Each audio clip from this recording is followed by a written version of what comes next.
Good morning and welcome to This Week. A monumental man. He no longer belongs to us. He belongs to the ages. Nelson Mandela, revolutionary, prisoner, president, and prophet. Sometimes it falls upon a generation to be great. Let your greatness blossom. This morning, how he transformed our world, the lessons for our politics today, and a look back at his remarkable interview with Ted Koppel just days after leaving prison. To spend 27 years at the prime of your life is a tragedy. Then, from Wendy's to the White House, America debates inequality, growth, and fairness. We tackle it here with two key senators, plus James Carville and Mary Matlin join our Powerhouse Roundtable, right here this Sunday morning. From ABC News, This Week with George Stephanopoulos starts now. Hello again. In South Africa today, preparations for the most massive memorial service in memory. Pope Francis, 4 American presidents, the Dalai Lama, dozens of world leaders will be there Tuesday to remember a giant of our time. And this morning, we're going to reflect on Nelson Mandela's legacy, his impact on America's politics, with several who knew him well and worked with him closely. First, let's go to ABC's chief foreign correspondent, Terry Moran, just outside Mandela's former home in Soweto. Good morning, Terry. I see the rain has just started all around you.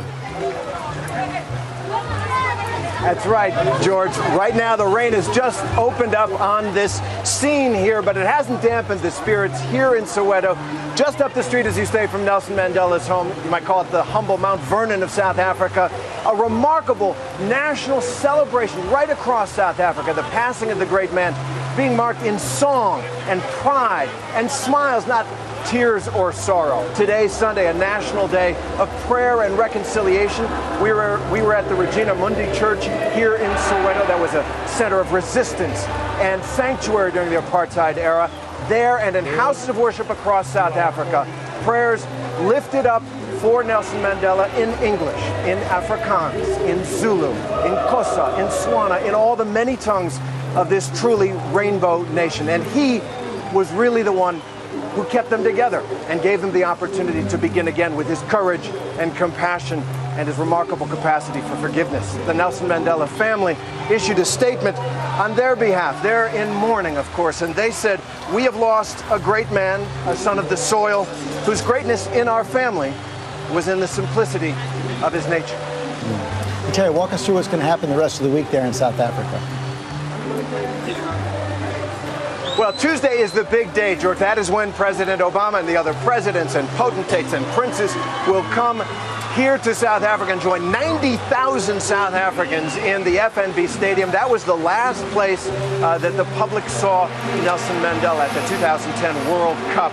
He was there, and he will be there in spirit as the country says its farewell to him. There will then be 3 days in which his body will lie in state so that people can come pay a personal tribute to him. And then on Sunday, he will be flown about 700 miles home to Kunu in the Transkei, his ancestral village, where he will be laid to rest.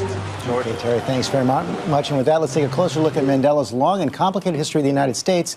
He had a deep impact on our politics long before setting foot on our soil. Here's ABC's chief White House correspondent Jonathan Karl on how Mandela prodded, consoled, scolded, and inspired American presidents. Nelson Mandela loomed large in America long before he was freed from prison.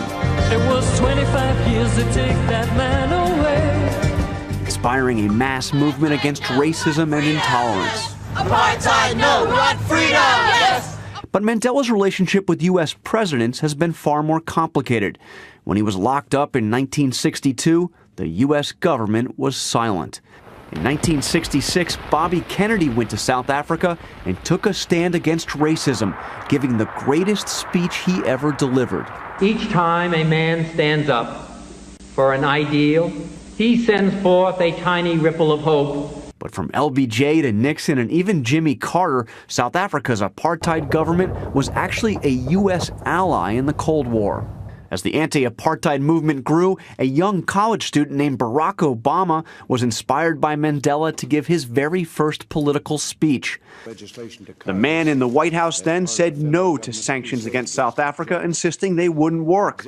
But Congress defied Ronald Reagan and imposed sanctions anyway. Reagan took his own stand against apartheid by appointing America's first black ambassador to South Africa. Nelson Mandela should be released to participate in the country's political process.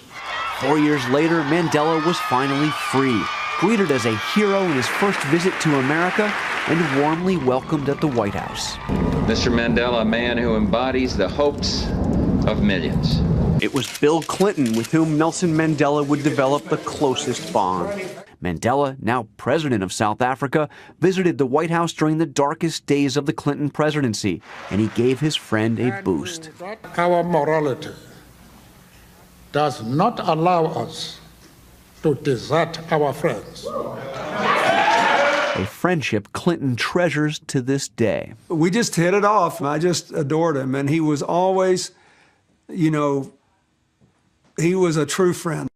Mandela, as an ex-president, met with George W. Bush in 2005, but there was no love lost there. Mandela was one of Bush's harshest critics when it came to Iraq.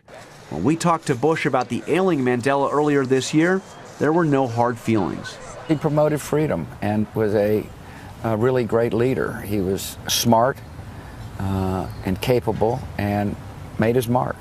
Obama only met Mandela once, and ever so briefly as a junior senator, but his connection may be the most profound. It was Mandela, he says, who awakened him to the wider world, inspiring him to political activism. It gave me a sense of what human beings can do when they're guided by their hopes and not by their fears. In other words, there might not be a President Obama if it weren't for Nelson Mandela. For This Week, Jonathan Karl, ABC News, Washington.